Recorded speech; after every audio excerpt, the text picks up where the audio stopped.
Sim. Ok. Então, nós vamos falar hoje sobre uma nova abordagem no tratamento de feridas. Mas, inicialmente, nós vamos fazer rapidamente uma revisão de todos os tipos de feridas que mais ocorrem e que seria demanda no dia a dia dos profissionais de saúde, incluindo o médico. Então, inicialmente, vamos conceituar o que seria úlcera ou ferida. Os dois são sinônimos. Úlcera ou ferida significaria a perda da solução de continuidade da pele, podendo acometer somente a epiderme e pode ser mais profunda, atingindo a derme, a hipoderme e outras estruturas mais profundas. Então, nós temos vários tipos de feridas, como, por exemplo, uma ferida infecciosa, né? Pode ser uma ferida por farmacodermia, pode ser uma ferida por estase venosa, ou mesmo por agentes infecciosos, como este caso aqui, né? De uma úlcera devido à leishmaniose. E esse caso dessa criança seria uma úlcera, uma cicatrização de uma úlcera devido à infiltração, né, de um medicamento venoso. Então, qualquer ferimento causando uma solução de continuidade, nós chamaríamos de feridas ou úlceras. Então, quais são as principais feridas que aparecem no nosso dia a dia? Principalmente as traumáticas, né? O trauma é a principal causa de ferimentos na pele. Mas nós temos também a úlcera venosa, a úlcera arterial, a úlcera neurotrófica, são as úlceras que frequentemente acometem membros inferiores. Temos também a úlcera infecciosa e parasitária, além da cirúrgica e além das queimaduras, tanto a queimadura por trauma físico como trauma químico. Então, nós vamos falar de cada uma delas rapidamente antes de entrarmos no assunto da aula, que é o tratamento de feridas, uma abordagem, né, mais atual do tratamento das feridas. Então, úlcera venosa, também chamada de úlcera de estase, úlcera hipostática ou úlcera varicosa. E ela ocorre exatamente devido à insuficiência venosa crônica. A fisiopatologia seria a dificuldade do retorno venoso, principalmente por causa de trombose venosa ou uma anomalia constitucional das válvulas venosas. Também dificuldades, né, quando você tem uma bomba muscular comprometida, dificuldade desse retorno venoso. Quais seriam as principais características clínicas da úlcera venosa? Seria extremidade quente, o edema no final da tarde, a presença das próprias varizes, e nós temos muitas alterações cutâneas naquelas pessoas que têm úlcera de estase. Seria a dermatite ocre, que eu vou mostrar depois com as fotos, o eczema de estase, a esclerose, a atrofia branca, e, em geral, esses pacientes queixam de dor impontada, e, às vezes, também uma dor contínua. A localização principal da úlcera venosa é o maléolo medial e o terço distal das pernas. Qual seria a fisiopatologia da úlcera venosa? Seria uma hipertensão venosa crônica, levando a alterações nas trocas metabólicas locais, alteração nos tecidos, e isso associado a traumas, infecção e isquemia, leva à úlcera venosa, em geral, em membros inferiores. Então, aqui nós temos o exemplo, né, o ferimento, nós temos a presença das varizes, lagos varicosos, olha só, lagos varicosos, a atrofia branca e essa pigmentação cutânea que é típica da dermatite ocre. Essa dermatite ocre é a presença do ferro, né? O ferro devido à extravasão do próprio sangue na pele. Então, a dermatite ocre é muito presente em membros inferiores quando a pessoa tem estase venosa. Outros exemplos de úlcera varicosa ou úlcera venosa ou úlcera hipostática e essa extremidade com a dermatite ocre, isto é, essa pigmentação cutânea devido ao ferro da hemosiderina devido ao extravasamento de sangue na pele. Um quadro de úlcera de estase, já com bastante fibrose cutânea, além do tecido de granulação que vocês estão visualizando aqui, tem material necrótico e tem fibrina também nesta úlcera. Mas o que chama atenção é a fibrose, né, na pele periferida, devido às cicatrizações repetidas desses ferimentos. Bom, qual seria a possibilidade de prevenção da úlcera venosa? Principalmente o repouso com os membros elevados, né, a bandagem de compressão, o uso de meias elásticas, o exercício físico, a dieta, a avaliação periódica do ponto de vista clínico geral, o tratamento da dermatite estase, temos que ter muito cuidado para evitar traumatismos e tratamento das infecções, caso elas existam, tanto as infecções bacterianas, quanto fúngicas e quanto viróticas também. O tratamento seria tratar todos os fatores desencadeantes ou agravantes, infecções, outros, a limpeza do leito da ferida, uso de umectantes na pele periferida, muitas vezes tem necessidade do uso da bota de Unna devido à maior compressão, né, nas extremidades, que eu vou mostrar também uma senhora com a bota de Unna, e podemos usar várias coberturas que nós vamos mencionar na segunda parte da aula. Várias coberturas podem ser utilizadas. Aqui nós temos, então, uma senhora com a úlcera de estase, uma úlcera venosa, ela está com dermatite ocre, está também com a dermatite de estase. Essa vermelhidão aqui é devido a uma dermatite de estase. Na outra perna, ela fez uma bota de Unna para ajudar no retorno venoso, ajudar na bomba, né, muscular, facilitando o retorno venoso. Então, úlcera de estase. A úlcera arterial tem como causa a destruição cutânea por insuficiência arterial. Isso pode ser devido à hipertensão arterial, aterosclerose, má formação arteriovenosa, trombogeite obliterante, coagulação intravascular primária ou mesmo uma coagulação intravascular devido à microembolização periférica. É a segunda maior causa de úlcera de estase, de úlcera de membros inferiores, além da úlcera de estase, a úlcera arterial torna em torno de 5 a 20% de incidência, são as duas mais frequentes, e a localização da úlcera arterial, em geral, é um alelo lateral da perna, na face lateral também da perna, dorso do artelho, dorso do pé, ou então calcanhar, como vocês vão ver algumas fotos.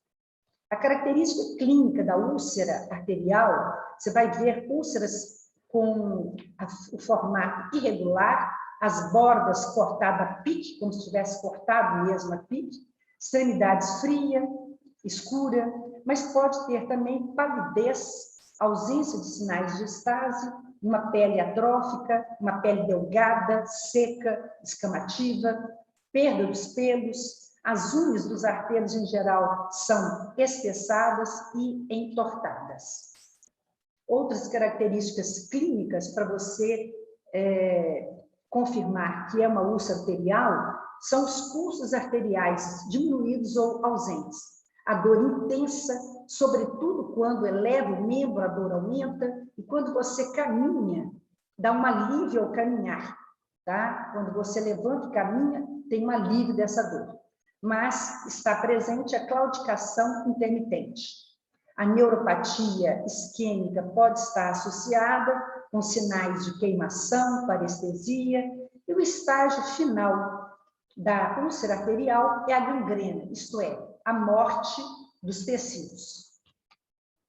Então, aqui vocês visualizam uma úlcera arterial, artelho, grande artelho, com essa área não só de úlcera, como também necrose do tecido, né? Morte celular, por obstrução arterial.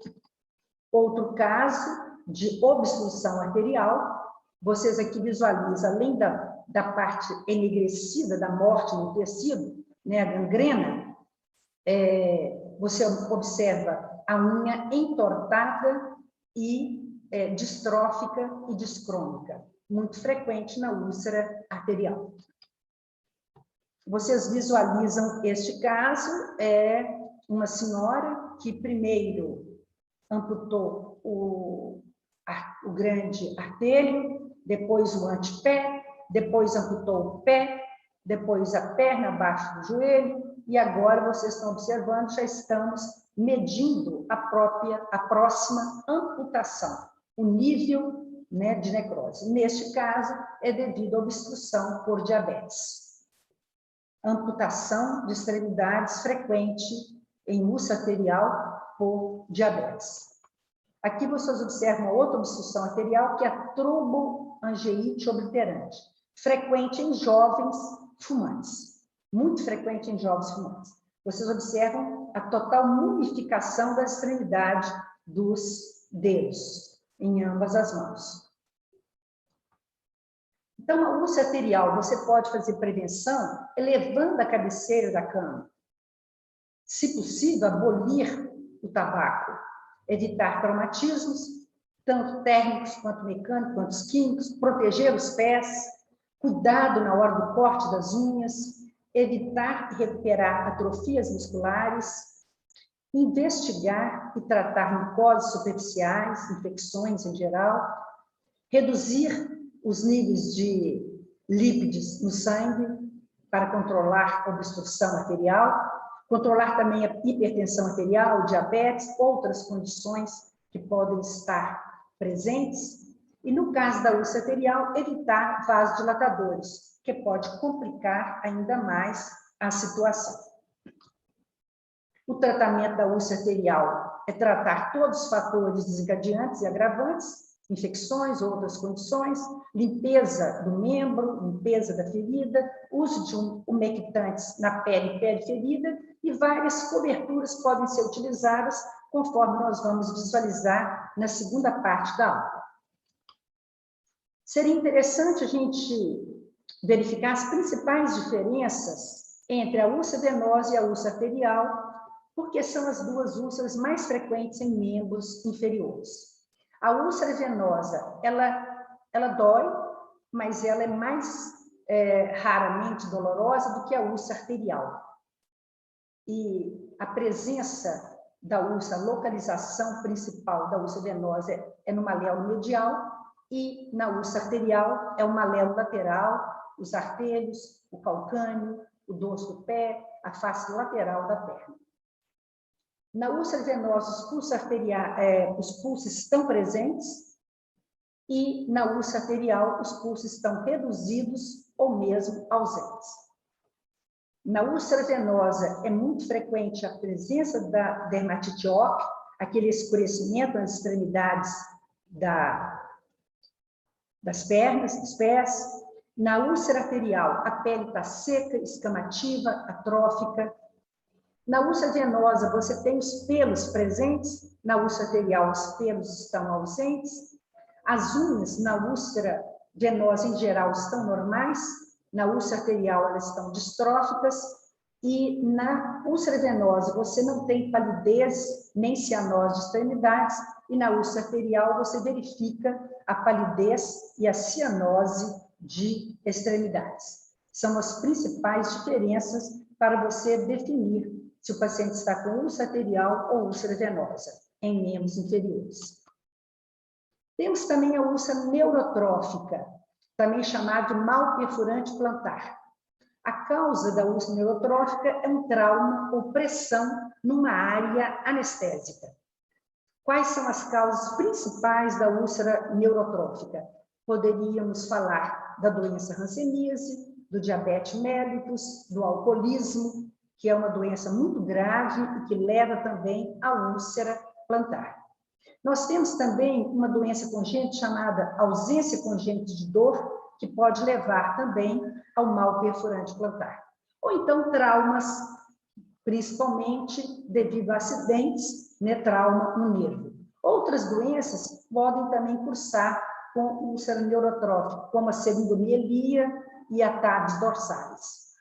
Do ponto de vista clínico, as características principais da úlcera neurotrófica são: é uma úlcera, em geral, indolor, com as bordas muito ceratósicas, então bordas hiperceratósicas, calosidades, fissuras, presença de infecção. É muito frequente cursar evoluindo para osteomielite devido a essa úlcera plantar. A localização vai ser em áreas de traumas ou de pressão, principalmente no hálux, no metatarso e no calcâneo, como vocês vão visualizar nas fotos. Qual seria a fisiopatologia da úlcera neurotrófica? O dano do nervo leva à alteração do tônus vascular, inibe a sudorese, leva à anestesia cutânea e alteração da regeneração da pele. E, com isso, levando à formação de úlcera neurotrófica. Aqui vocês visualizam uma úlcera neurotrófica, a borda hiperceratósica, presença também de rachaduras, né, fissuras plantares. Neste caso, é devido ao diabetes. Aqui é um caso de úlcera plantar ou mal perfurante plantar num paciente com hanseníase. Aqui tem uma úlcera, está tentando cicatrizar, mas ainda tem bastante material necrótico. Olha só, aqui também no segundo artélio, já tem aqui uma hiperceratose devido a uma cicatrização de um ferimento anterior.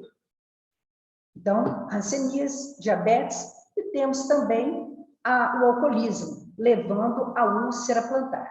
Então, o primeiro caso é uma úlcera plantar, um mal perfurante plantar devido a hanseníase, diabetes e alcoolismo. O tratamento da úlcera neurotrófica: monitorar para reduzir os pontos de pressão, controle de infecções ou condições associadas, cirurgia em caso de infecções mais profundas, palmilhas para pés insensíveis, barras metatarsianas ou barras de calcânio, se necessário, adaptação de calçados, se necessário, e também uma outra maneira de você imobilizar o pé seria a bota engessada, caso necessário o paciente precise de andar com aquele pé insensível. Falamos agora das úlceras infecciosas e parasitárias. São frequentes os traumatismos que se infectam. Então, o trauma levando a úlceras. Infectando, nós temos as úlceras infecciosas também. Além da leishmaniose, da cromomicose, da esporotricose, da paracoxiode micose, que são doenças que cursam também com feridas. Aqui nós temos o exemplo de 3 pacientes com úlceras em membros inferiores causado pela leishmaniose. A característica principal é a borda bem emoldurada no caso da leishmaniose. O tratamento dessas úlceras infecciosas e parasitárias é o tratamento específico da doença, ou da leishmaniose, ou da esporotricose, ou da paracoxiode micose, ou do trauma que está infectado. Então, úlceras infecciosas e parasitárias. Aqui nós temos uma tribo na Índia, né? Uma comunidade onde todas as crianças e adolescentes, olha só, com úlceras em membros inferiores. Esse caso trata-se de leishmaniose. Então, vocês observam quão frequente pode ser essa úlcera em membros inferiores causada por um parasita, pela leishmania. Outra úlcera que nós precisamos de identificar é a úlcera de pressão. Ela ocorre devido à pressão contínua sobre uma mesma área. Pode ser por mecanismos vasculares ou mecanismos neurotróficos. A localização mais frequente é a região lombosacra, tornozelos, calcâneos, em geral, pacientes acamados ou paraplégicos. Então, o tratamento vai ser todo cuidado, a mudança de decúbito, uso de preferência de colchão pneumático ou aquele colchão de caixa de ovo, e nós precisamos fazer a limpeza com soro fisiológico das lesões e podemos utilizar várias coberturas, como nós vamos mostrar na segunda parte da aula. Aqui nós temos uma úlcera de pressão, mostrando que houve uma pressão nessa área. Neste caso, foi necessário fazer a ressecção cirúrgica e também a enxertia. Isso aconteceu muito rapidamente. Vocês observam que no fim de maio, né, esse paciente iniciou com a úlcera, teve infecção secundária pelo Pseudomonas e evoluiu para a cirurgia com enxertia. Temos também outras causas de úlceras traumáticas. Talvez todos nós já tivemos algum dia um ferimento, uma úlcera devido a trauma. Neste caso desse paciente, é uma úlcera feita por autoagressão, chamada factícia ou uma úlcera causada por distúrbios psiquiátricos. Mesma coisa, esse paciente, úlcera factícia, né? O próprio paciente faz o dano na sua própria pele.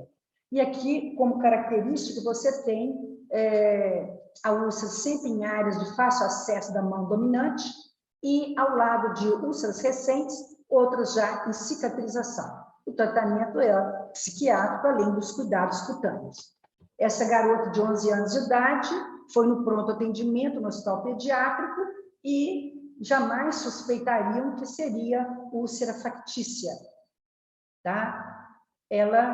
Vocês observam que predomina na área de acesso à mão dominante. E as lesões são iguaizinhas, são todas com a mesma característica, úlcera factícia, causada por distúrbio psiquiátrico. Bom, vamos agora, na segunda parte da aula, falar de curativos e coberturas, que Professora, Sim? antes da senhora continuar, a senhora pode me tirar uma dúvida? Pois não? No caso de úlceras Quem está infecciosas, falando? Camila. Obrigada, Camila. Pode dizer. No caso das úlceras infecciosas e parasitárias, o tratamento lá está como específico, mas eu não entendi. Você, se for tuberculose cutânea, vai tratar a doença tuberculose. Se for leishmaniose, vai tratar a leishmaniose. Se for cromomicose, vai tratar a micose, que chama cromomicose. Se for paracoccidioide micose, o tratamento vai ser específico para cada doença. Se for uma úlcera traumática que infectou, vai tratar com antibiótico adequado para aquele tipo de infecção. E muito obrigada pela sua pergunta, viu, Karina? Obrigada a você. Então, eu trato a causa e aí, enquanto isso, só faz o curativo e vai fazendo manutenção? Sim, você vai fazer toda a limpeza da lesão e colocar a cobertura adequada, conforme nós vamos ver a partir de agora, mas tratar a doença de base. Entendi. Ok? Tá bom, obrigada. Bom, nada, e sempre que necessário, por gentileza, perguntem, tá? Bom, vamos agora continuar mostrando as diferentes coberturas que nós podemos utilizar para o tratamento das feridas.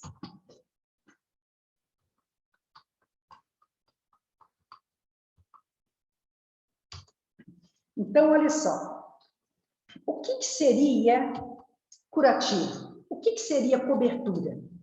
Curativo é o procedimento. Cobertura são todas aquelas substâncias ou produtos que utilizamos para fazer um curativo. Você faz o procedimento de curativo utilizando coberturas. Entenderam? Então, nós vamos ver as coberturas ideais. Qual seria a característica da cobertura ideal? A característica da cobertura ideal é aquela cobertura que é fácil para aplicar e fácil para ser removida. A cobertura ideal é aquela que dá conforto ao paciente. A cobertura ideal é aquela que mantém o leito da ferida com umidade ideal. A cobertura ideal é aquela que mantém a pele periferida seca e protegida. A cobertura ideal é aquela que não exige trocas tão frequentes. A cobertura ideal é aquela que adapta-se às diversas partes do corpo. E a cobertura ideal é aquela que tem uma boa relação custo-benefício. Nós temos várias coberturas que podemos utilizar. Eu vou falar das principais. A primeira cobertura que eu vou mencionar é a gaze umedecida com solução fisiológica. Então, seria uma gazinha com soro fisiológico, tá? Qual seria a ação dessa cobertura? Ela favorece o processo de autólise. O que seria a autólise? A autólise é uma degradação natural do tecido que está desvitalizado pela ação de enzimas próprias do organismo, como as hidrolases ácidas. Então, o processo de autólise é feito pelo próprio organismo. Nós não podemos atrapalhar o processo de autólise. O organismo, após um ferimento, ele desencadeia imediatamente a cascata da cicatrização. E nós, profissionais de saúde, nós médicos, não podemos atrapalhar o processo que o organismo faz também.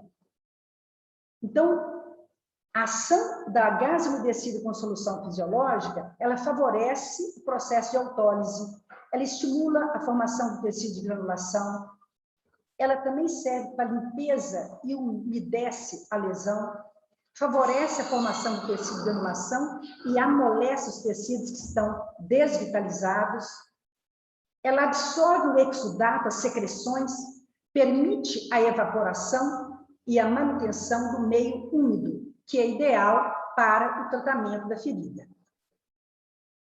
Nós temos a indicação de limpeza, de tratamento de quase todos os tipos de ferida. 93,7% de todos os ferimentos você pode resolver simplesmente com essa cobertura da gaze umedecida com solução fisiológica. Ela tem a vantagem de ter baixo custo, facilidade de uso, está disponível em todas as instituições, e a desvantagem dessa cobertura é a troca frequente do curativo. Assim que saturou, assim que está cheio de secreção, tem que ser trocado. Então, tem vantagens e desvantagens. Vamos falar agora de outra cobertura, chamada gaze não aderente, tá? A gaze não aderente tem vários nomes comerciais. A que eu mais já usei até hoje é o Melolim, tá? Ela tem ação, ela evita aderência no curativo, né, desse curativo no leito da ferida, ela permite o fluxo para o curativo secundário, ela não interfere com o tecido que está regenerando, ela evita dor durante a troca, ela tem indicação tanto para queimaduras superficiais, como áreas cruentas, pós-traumas ou pós-ressecção cirúrgica, áreas doadoras de enxerto, áreas receptoras de enxerto, feridas com formação de tecido de granulação. A gaze não aderente, ela só tem uma grande desvantagem, ela absorve pouco exudato. Se for uma ferida muito secretante, ela não vai ser escolhida. Vamos usar outro tipo de cobertura. Os filmes semipermeáveis têm vários nomes comerciais. O que eu mais já usei até hoje é o Tegaderm e também o hidrofilme. Esse filme semipermeável é uma película de poliuretano. Ela é semipermeável, transparente, ela adere à pele e é estéril. É parecida com aquele filme que a gente usa para empacotar alimentos, mas é transparente, ela é adesiva e é estéril. Tem indicação em feridas secas, que não tem muita secreção, queimaduras ou feridas superficiais. Ela também é de grande utilidade para proteção de áreas de risco, para fixação de catéteres. ela também é muito usada para cobertura secundária. Você coloca uma cobertura primária primeiro e cobre com esse filme semi-permeável. Ela mantém a umidade natural necessária para a cicatrização e o pH natural da pele. Tem vários nomes comerciais que vocês podem indicar. O filme semi-permeável, ele tem muitas vantagens, porque ele forma uma camada protetora na pele, age como barreira de contaminação da ferida, ele é impermeável à água e outros agentes, ele é permeável ao oxigênio e ao vapor úmido, adapta em contornos do corpo, como joelhos, cotovelos, permite a visualização do leito da ferida, permite a visualização da vascularização, pode ser cortado de acordo com a necessidade, o tamanho do ferimento, permite você tomar banho com o curativo, não requer uma cobertura secundária e pode ser trocado inicialmente a cada 3 dias, depois a cada 5 ou 7 dias. Tem algumas limitações, porque ele é permeável a alguns agentes tópicos aquosos. Ele descola quando começa a cicatrizar. Quando o leito da ferida está cicatrizando, ele começa a descolar. Tem algumas pessoas que têm hipersensibilidade a essa película de poliuretano. E está contraindicado em pós-operatório imediato por causa da liberação de exudato no pós-operatório no leito da ferida. Então, aqui vocês têm exemplos de uso desse filme, tanto para tratamento de feridas, como para proteção de áreas, né? E como também para utilização para proteção de catéteres. Vamos falar agora da cobertura que chama hidropolímeros. Temos vários nomes comerciais, o que eu mais já usei até hoje é o Elastogel e o Mepilex. Eu gosto muito do Mepilex, que é uma cobertura muito adequada para ferimentos que têm feridas mais exudativas. Tá? A composição do hidropolímero são 3 camadas, é uma almofada de 3 camadas, uma central de hidropolímero e 2 de não tecido. Essa central de hidropolímero, ele expande e absorvendo o exudato. E as 2 de não tecido são não aderentes, portanto, evita a agressão da pele, do tecido, na hora da remoção. Tem indicação principal em feridas que são muito exudativas, que estão muito secretantes, tá? Feridas em fase de granulação, feridas superficiais ou feridas com cavidade. Mantém o meio ideal para a cicatrização da ferida, que é o meio quente e úmido. A vantagem, auxilia no debridamento autolítico, aquele que é feito pelo próprio organismo, promove a granulação do tecido, remove o excesso de exudato, diminui o odor da ferida e tem algumas limitações. Os hidropolímeros não estão indicados para feridas secas ou com pouco exudato. Você vai usar outros tipos de cobertura, tá? E alguns impedem a visualização da ferida, outros já são transparentes, facilitando a visualização, tá? Existem alguns que podem ser recortados do tamanho que você precisa, tá? Outros já são com tamanhos padronizados. Mas temos que observar que elas não requerem uma cobertura secundária e eles não requerem uma troca frequente, tá? Primeiro você troca a cada 2, 3 dias, dependendo da quantidade de exudato, depois você pode trocar a cada 5, 7 dias essa cobertura. Muito bem. Então, agora, nós vamos falar do hidrogel. É uma cobertura importantíssima. Tem vários nomes comerciais, eu coloquei vários aqui. O que eu mais já usei até hoje é o Nugel e o Duoderm Gel. Tá? O que é o hidrogel? Ele é um gel transparente, amorfo, ou ele pode vir também na forma de placa. Tá? As placas têm água, propileno glicol, carboximetilcelulose ou água. E alguns podem ter também o polivinil pirrolidona. Tá? Existem alguns hidrogéis que já vêm junto com alginato, que é uma outra cobertura. Tá? Neste caso, vai dar uma maior absorção e vai facilitar mais ainda o debridamento. Está indicado para feridas com tecido necrótico, tecido desvitalizado. Então, é importante, no caso de estar junto com o hidrogel, né, no caso do elastogel, você tem também um alto poder bacteriostático e poder bactericida e fungicida. Então, o hidrogel, você vai usar em feridas secas, com pouco exudato. A ferida com necrose vai auxiliar a remoção de crostas e material necrótico. Feridas limpas, superficiais, lacerações, cortes, abrasões. Áreas doadoras de enxerto, áreas receptoras de enxerto. Úlceras diabéticas, úlceras de pressão, úlceras arteriais, úlceras venosas ou úlceras mistas. Queimaduras de primeiro e segundo grau, e se estiverem associadas ao alginato, são feridas com mais exudato. Tá? Então, o hidrogel tem grande importância. Ele é tão importante que ele tem uma ação quimiotáxica para os leucócitos, então facilitando a cicatrização, favorece a angiogênese, isto é, a formação dos vasos, promove o debridamento autolítico, que é aquele que é feito pelo próprio organismo, mantém o ambiente ideal para a cicatrização, que é um ambiente úmido e quente, próprio para a cicatrização.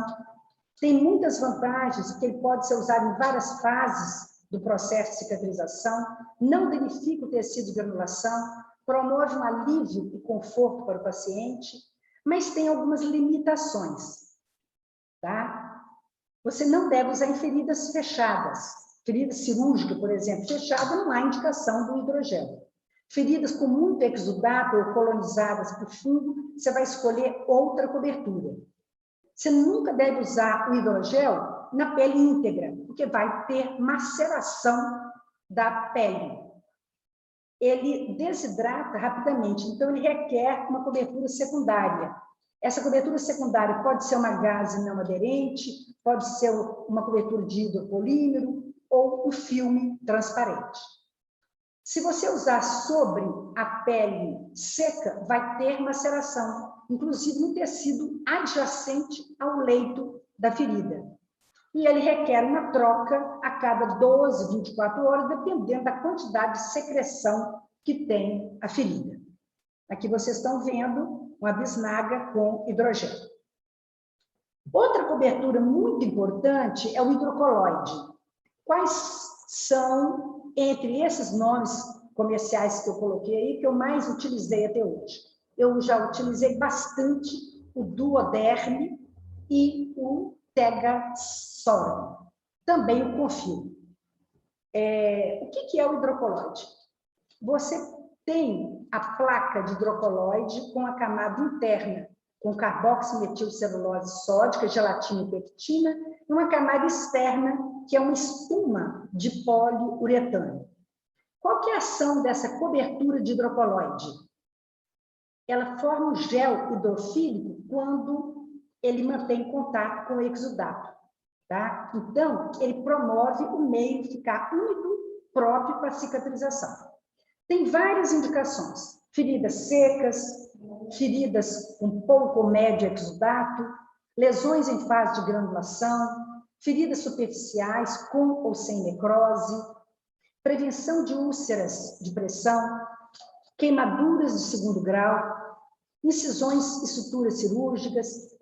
Aí você pode utilizar a espessura fina ou extra fina. A fixação de tubos e drenos também a gente utiliza a espessura extra fina.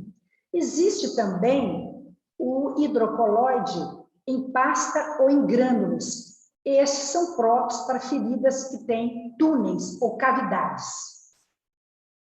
O hidrocoloide, eu diria que seria, junto com o hidrogel, as duas coberturas que eu mais utilizo na minha prática médica no meu dia a dia. E vocês vão visualizar também com as fotos que eu vou mostrar no final. Então, o hidrocoloide tem muitas vantagens. Vocês estão observando aqui uma ferida na perna e a aplicação dessa placa de hidrocolóide. Ele auxilia no debilitamento autolítico, aquele que é feito pelo próprio organismo. Ele estimula a angiogênese, a granulação e a epitelização dos tecidos.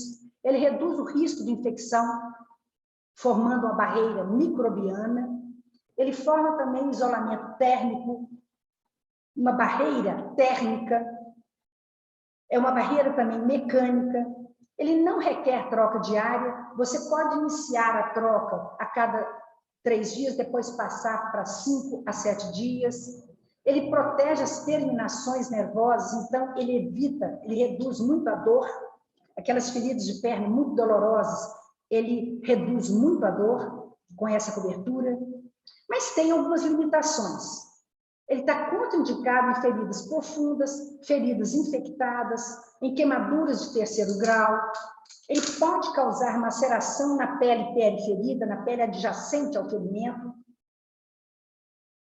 E ao remover, você pode assustar com um odor desagradável quando você retira essa cobertura.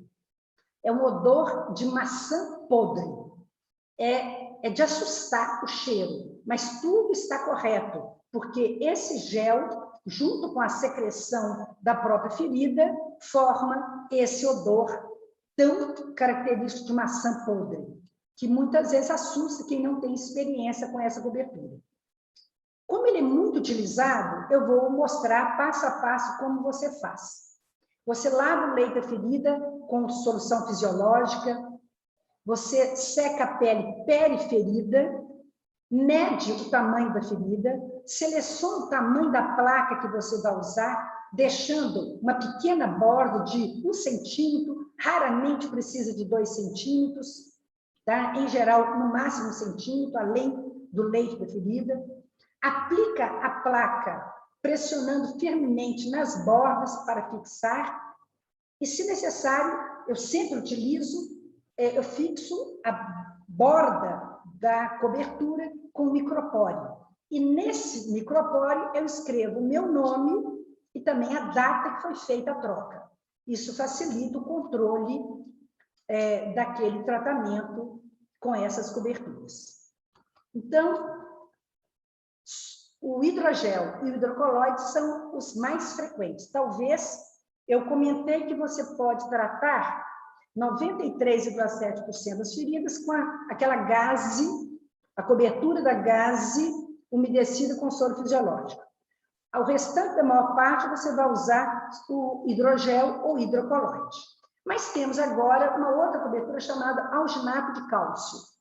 O alginato de cálcio tem vários nomes comerciais, os que eu mais já usei até hoje é o Aquacel e o Tegagen. Mas todas são excelentes.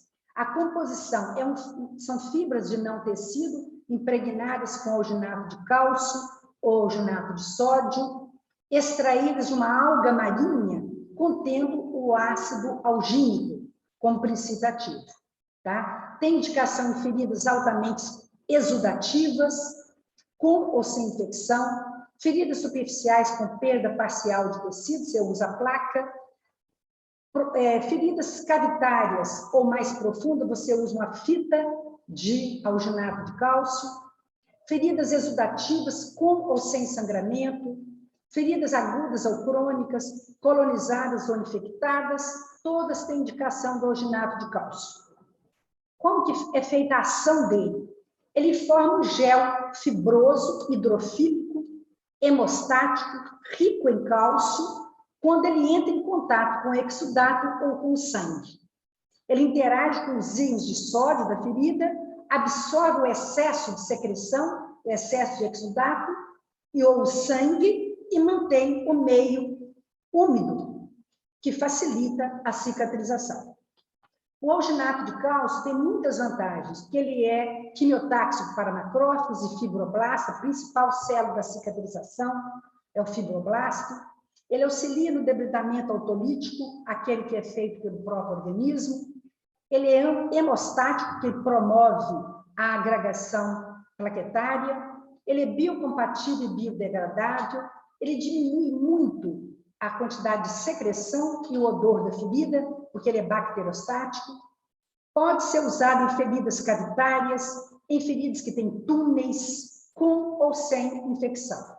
Mas ele deve ser substituído assim que saturou, você deve substituir. Em geral, no início, a cada dia ou a cada 2 dias. Depois, você vai substituindo de acordo com a quantidade de secreção que tiver no ferimento.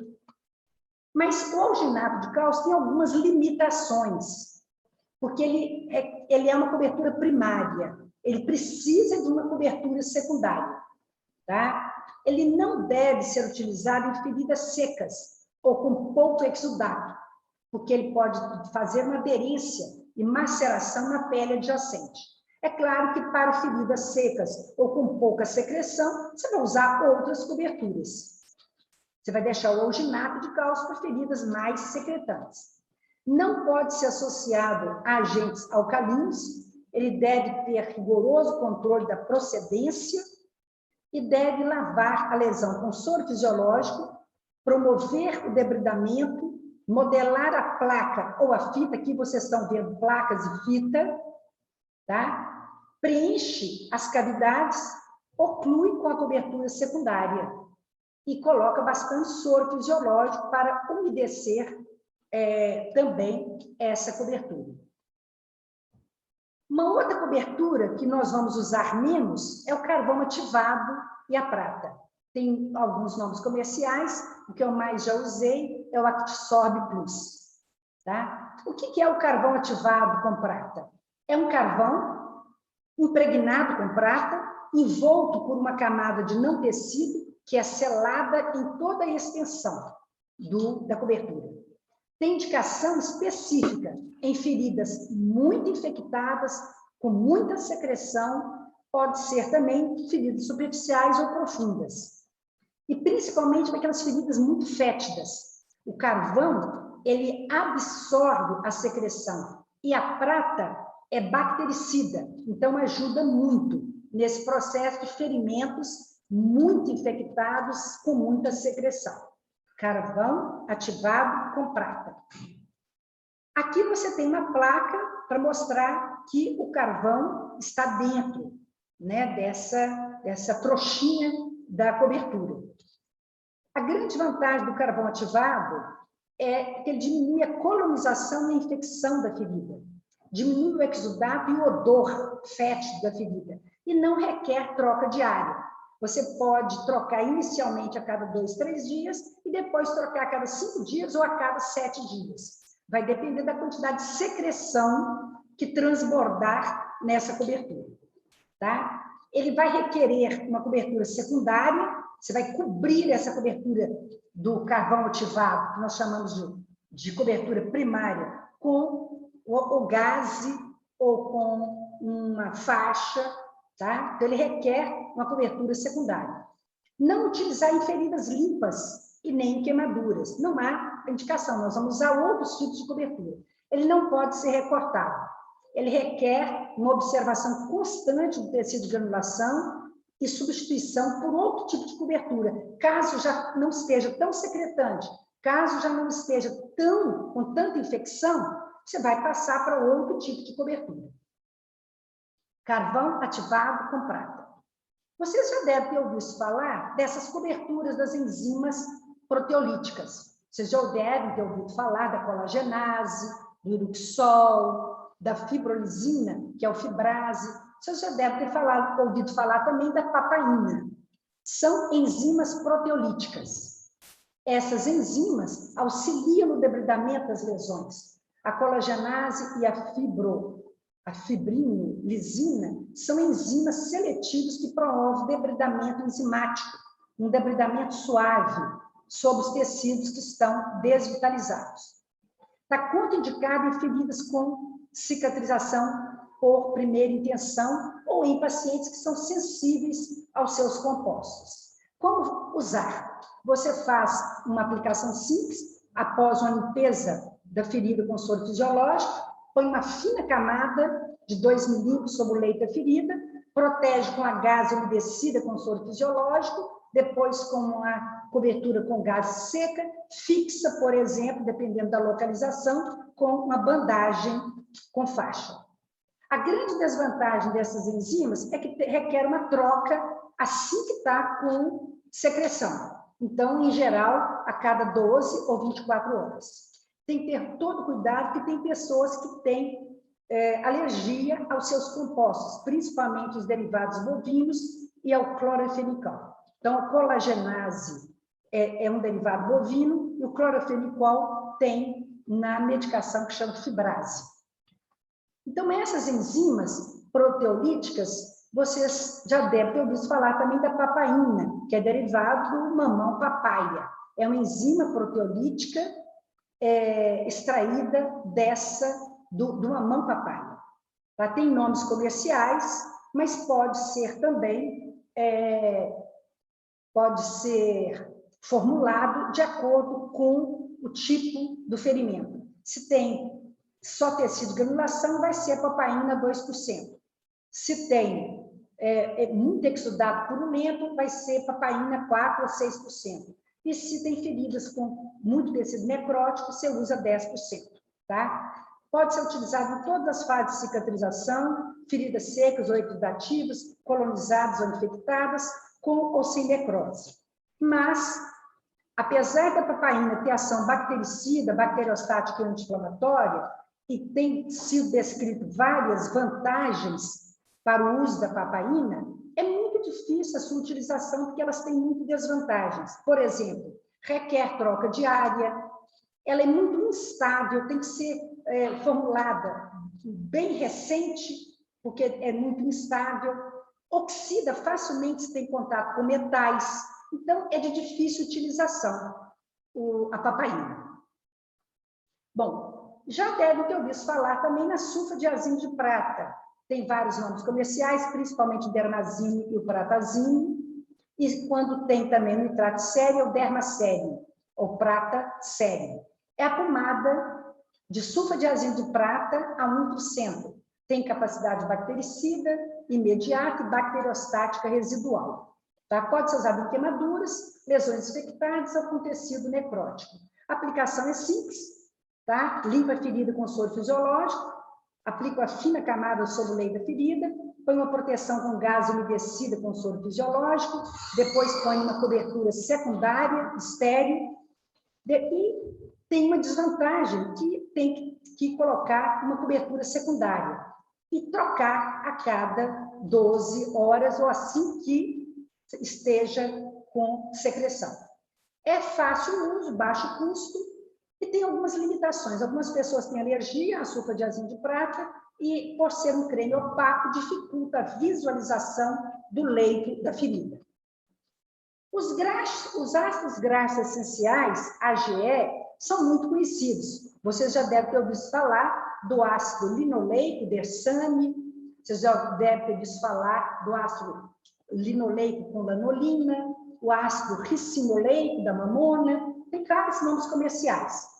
Pode ser usado em todos os tipos de feridas, de diferentes estágios do processo de cicatrização, mas ele é muito mais usado para prevenção de feridas do que para tratamento de feridas. Tá? Atua na membrana celular, aumentando a permeabilidade, facilita os fatores de crescimento dentro do leito da ferida, promove mitose e proliferação celular, estimula a neoangiogênese, ele é quimiotáxico para os leucócitos, tem vantagens porque pode ser usado em qualquer tipo de cicatrização, auxilia no debridamento lítico, tem trabalhos mostrando que ele é bactericida para o Staphylococcus aureus, ele faz um debridamento prévio, agiliza o processo de cicatrização, mas tem também limitações.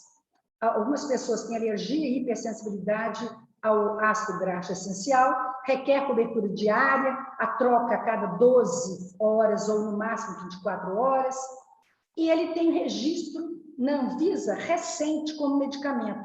Ele já tem registro na Anvisa há mais tempo como cosmético e recente como medicamento. E não tem evidência científica para o tratamento de feridas até hoje. Então, o ácido graxo essencial, muito usado, o Dersane, mas ele é muito mais a proteção de feridas do que para cicatrização de feridas, tá? Eu gostaria de finalizar mostrando alguns exemplos de pacientes que eu tratei com essas coberturas. Vocês gostariam de ver esses pacientes? Sim. Então, vamos lá. Olha só, vocês vão ver principalmente crianças, porque a minha experiência maior é em dermatologia sanitária e em dermatologia pediátrica. Então, vocês veem essa criança com ferimento devido a uma celulite infecciosa, né? E só com a limpeza com soro fisiológico, no mesmo dia, a foto número 1, número 2 e número 3. Nesse dia, só com a limpeza com soro fisiológico, olha o quanto que o ferimento já melhorou. Coloquei uma cobertura de hidrocoloide e com 5 dias, ao retirar essa cobertura, olha como já estava o ferimento. Olha que beleza. Então, olha só, coloquei uma cobertura de hidrocoloide. E, no terceira vez que compareceu ao serviço, com 7 dias, já estava em franco processo de cicatrização. Então, vou repetir. Limpeza com soro fisiológico, aplicação de cobertura com hidrocoloide, essa placa de hidrocoloide, e a cicatrização progressiva do ferimento. Outro caso, vocês observam aqui, que é também um caso de celulite, um grande ferimento, né, abdominal, secundária varicela, catapora, houve aqui esse tecido necrótico, fibrina. Então, eu fiz a utilização de hidrogel e hidrocoloide e com progressiva cicatrização. Olha aqui, apliquei hidrogel e cobri com uma cobertura de hidrocoloide. Verifiquem bem o processo de cicatrização. Então, aqui, hidrogel, hidrocoloide, a placa de hidrocoloide e o ferimento cicatrizando progressivamente. Vejam só, sem precisar de enxerto. Eu me lembro que eu imaginei que essa criança ia precisar de enxertia. Não foi necessário. Olha o avanço no tratamento das feridas. Outra criança, com um ferimento infectado e coloquei aqui uma placa de alginato de cálcio e depois uma cobertura com hidrocoloide. Essa criança, com esses ferimentos, porque estava em coma no CTI, eu fiz uma cobertura de hidrocoloide aqui, e sobre esses ferimentos também. Aqui vocês observam que já teve cicatrização, é a mesma criança, tá? Outra criança com ferimento infectado, com bastante material necrótico, tá? Eu fiz a cobertura de hidrogel e hidrocoloide. E como estava muito próximo aos genitais, eu ainda fiz mais uma cobertura com o filme semi-permeável. Então, você observa a cicatrização progressiva, sem necessidade de enxertia. Outra criança com ferimento, hidrogel, que ele vai ajudar no debridamento autolítico e cicatrização da ferida. Então, hidrogel com placa de hidrocoloide. Mesma coisa aqui, uma ferida que estava com bastante material necrótico, eu coloquei hidrogel e alginato de cálcio. Uma cobertura secundária com gazinha, primeiro gazinha umedecido com soro fisiológico, depois gazinha seca, e olha só a rapidez com que isso já transforma, sem esse material necrótico. Aqui já vou usar só hidrogel e hidrocoloide. Cicatrização progressiva. Então, material necrótico, hidrogel, depois hidrocoloide. Essa criança também com lesão bem próxima ao olho, foi hidrogel e hidrocoloide. Vocês observam o quanto que essas coberturas podem ser de valia. Tem material necrótico? Tem presença de células aqui desvitalizadas? Hidrogel, mas só dentro do leito da ferida. Cobre com a placa de hidrocoloide. E olha só, quando retira, olha a beleza, já com tecido de granulação. Tá? E finalizando, neste caso, era uma úlcera por pressão, houve infecção com pseudomonas, teve necessidade de ressecção cirúrgica e enxertia, mostrando a importância, né, de estarmos atentos a estes ferimentos. E temos no mercado inúmeras outras coberturas que vocês poderão estudar com essa bibliografia que eu trago aqui para vocês, e desejo a todos um Brasil melhor. Desejo a todos sucesso profissional, mas principalmente sucesso pessoal. Aproveitem o máximo a juventude de vocês. Aproveitem e façam do Brasil um país melhor para nós morarmos. Bom, gostaria de saber se tem alguma dúvida, alguma pergunta, alguma questão que eu possa ajudar. Estou à disposição. Eu vou enviar para a Ana Paula o arquivo desta aula e ela vai encaminhar para todos vocês. Obrigada, professora. Pois não, alguma questão, alguma colocação? Eu estou vendo que nós estamos com 20 alunos hoje, né? Isso significa que nem todos estão presentes, tá? Fabiano, eu estarei sempre à disposição, viu? Maria Aparecida, Pois não? eu tenho uma dúvida, Pois não, Lara, diga. só que não é da matéria. Ah, não? Não, aí eu queria saber se eu posso te perguntar no privado. Uai, se os seus colegas não se importaram, se você não se importar, posso responder a você aqui mesmo. Uai, é porque minha prima, ela começou a aparecer um tanto de mancha vermelha e ela da minha idade. Eu não sei o que faz. Tá, é mancha vermelha em qual parte do corpo? Nos braços e no rosto. E isso foi recente? Ontem que ela questionou. Sei. Olha, a causa principal de uma erupção vermelha na pele, assim, subitamente, é medicamento. Tá? A causa principal é medicamento. Pode também ser virose, pode também ser uma infecção, mas é principalmente um medicamento. Verificar se ela está tomando algum medicamento, e qualquer remédio pode fazer isso. Os mais frequentes são medicamentos analgésicos e antitérmicos, antibióticos, tá? Anticoncepcional. Vários medicamentos podem levar a esse quadro de erupção avermelhada na pele. Tá? Entendi.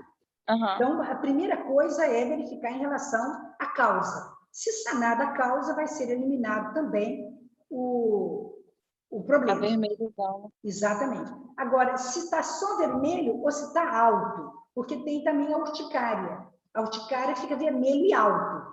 Só vermelho tem outras farmacoterapia, porque a urticária pode ser também devida a medicamento. Tá ok? Tá bom, obrigada. Então tá, foi um prazer, hein? Um abraço para todos e boa sorte. Tchau. Tchau.